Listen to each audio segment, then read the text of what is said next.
Hi, and welcome to Trust and Obey with Chuck Frank. This is a Tuesday afternoon Chuck It entitled Trump's Overton Slider. Now, what the heck does that mean? Well, it's a takeoff on the Overton Window.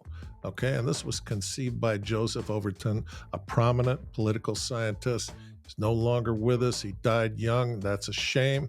But the Overton Window is a model for understanding how ideas in society change over time and influence politics. So the core concept is that politicians are limited in what policy ideas they can support. Generally, they only pursue policies that are widely accepted throughout society as legitimate policy concerns, i.e., no threat to them being reelected, right? So the Overton window doesn't move too much, right? It's like a decades-long event. And myself, I don't buy it. And I don't buy it based on my experience from 2020 to 2025. So let's take a look at that. In 2018, the Overton window showed no challenging ideas regarding societal values and norms, except that a brash TV huckster real estate developer beat the hell out of Hillary Clinton and the left could not deal. The Overton window was shattered, and the billionaire climate pagans and the legacy media called their best glazers to come and fix it. And I mean fix it. And they fixed the Overton window. The Overton window was instantly encompassing societal norms like infected pangolins. Mail-in ballots are safe. Paper surgical masks are a wonderful virtue signaling device. And Trump, he's a Russian spy. And impeachment is reasonable. And you don't have to campaign to become president. So every day there was a new outrage introduced as a societal value or norm.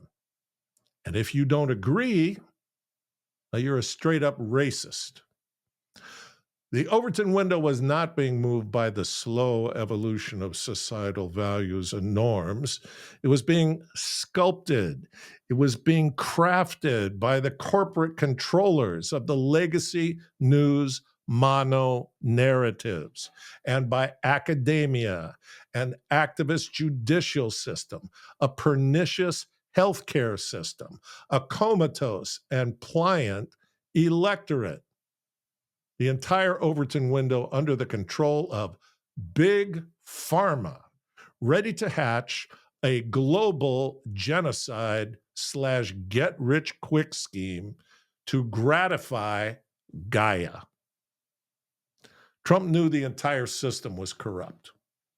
He used Space Force to gather all the digital receipts from the 2020 election because he knew the changes needed to save our constitutional republic would be Overton on meth for the sleepy electorate to wrap their minds around. So he used the 4-year hiatus to plan a complete demolition and reconstruction plan. He knew the Overton window was too easy to manipulate, so he replaced it with the Trump Overton Slider.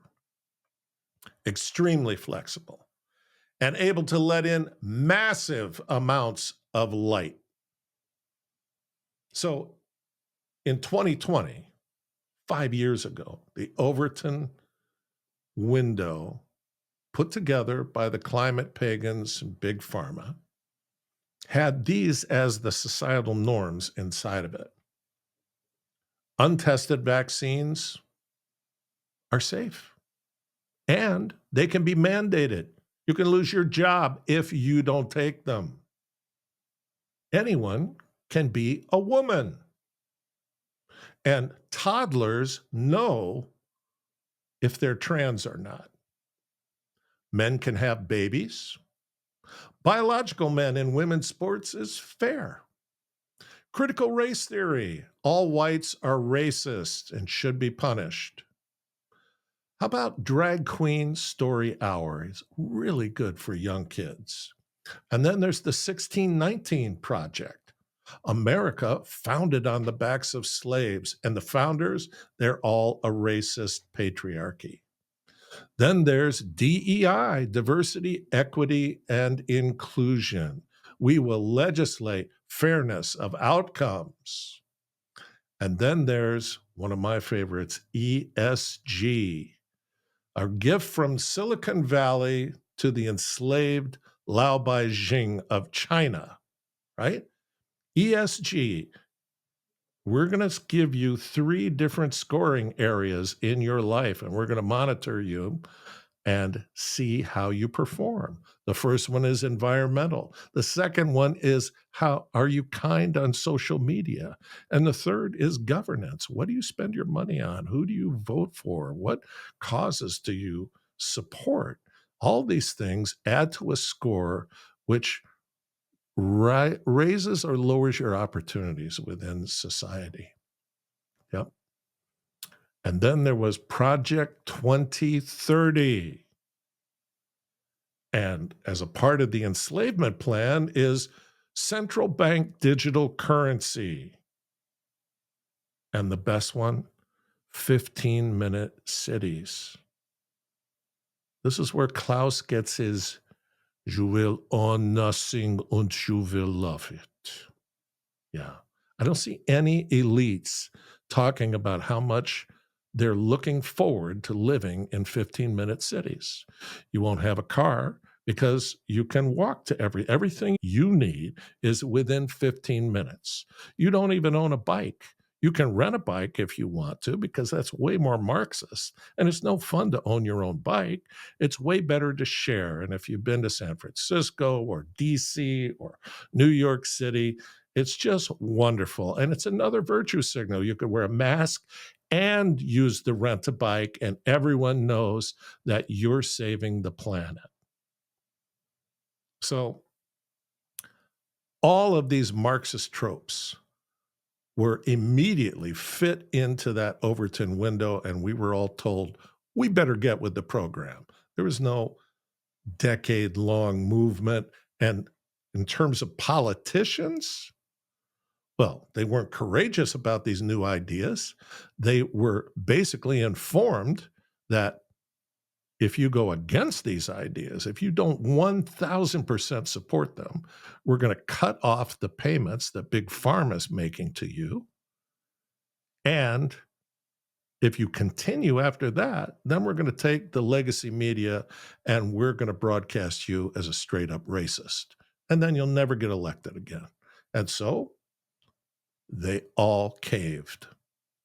Now let's move 5 years forward to right now, this moment, Trump's Overton Slider, right? He's been called authoritarian for this.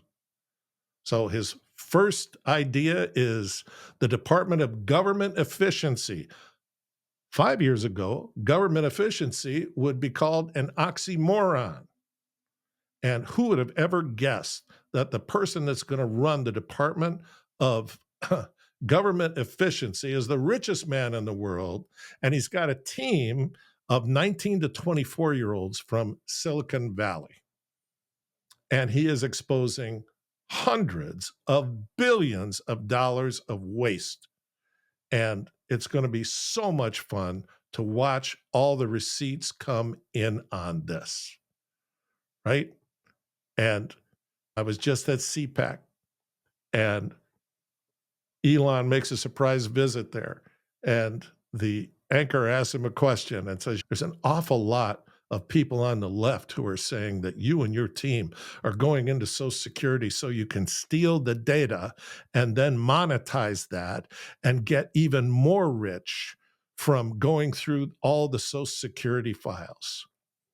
And Elon does this thing, grabs his lower lip, stares at the camera for a while, and he goes, "Well, it makes sense." He goes, if I could figure out how to steal from Social Security, then I might be able to afford to buy myself nice things. And 5,000 people fell out of their chairs laughing because it's so ridiculous. But it's also part of the Overton Slider. There's so much light on these guys. Everyone's looking at them. And they have constant press conferences where they're talking exactly about what they do. Okay. And that's why we need Trump's Overton Slider so that these big ideas can be looked at, shine all the light on them, and see what the heck is going on in our government.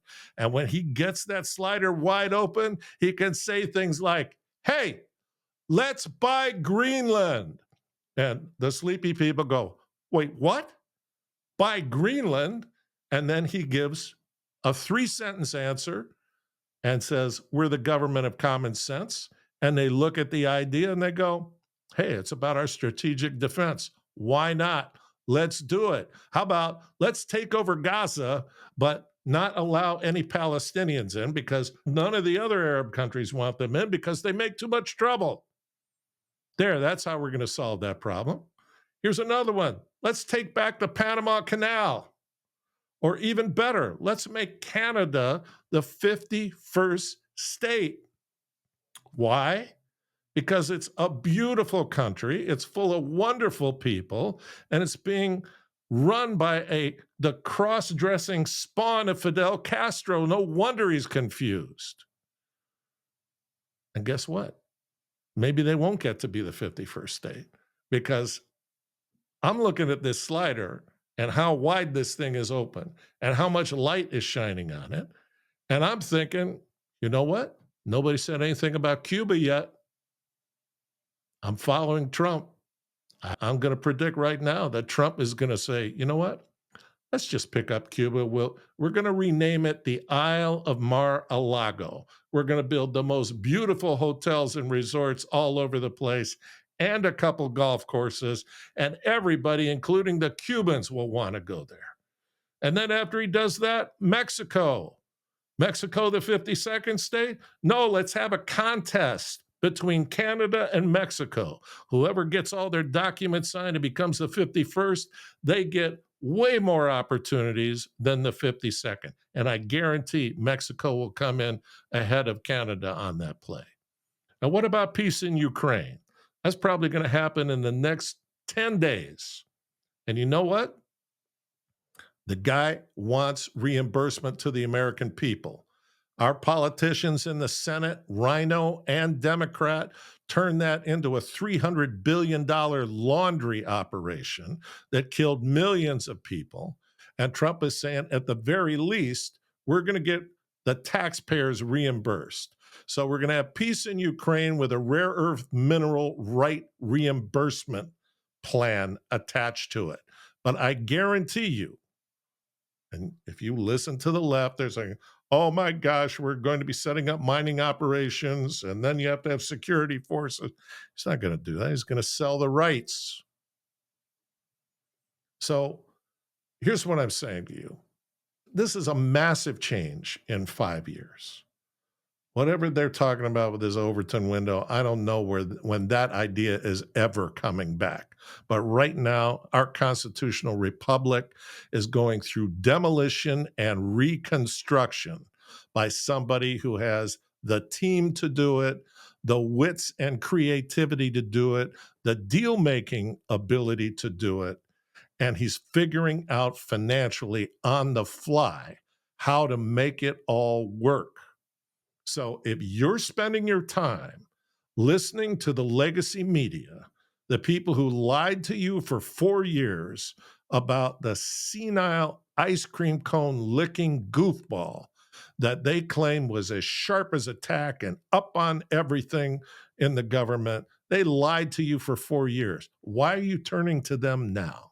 If you've got that kind of time, I'm going to suggest that you open your Bible, turn to Proverbs 22, verse 29, and it says something about Trump and who he's gathered around him. Seest thou a man diligent in his business? He shall stand before kings. He shall not stand before mean men. Or another way, do you see a man skillful in his work? He will stand before kings. He will not stand before obscure men. So mean and obscure men, they were the ones presiding over whether or not Trump was going to get his cabinet members approved. We all saw who they were. They're despicable. And we all see who these cabinet members are. And they all hit the ground running.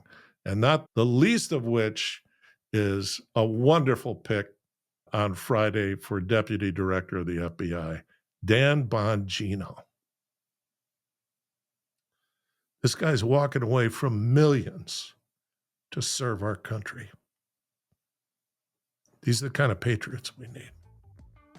So listen, I want to thank you all. Thank you all for all the feedback. Thank you for sharing these things. And thank you for helping us to get these ideas out to a broader and broader public. God bless you.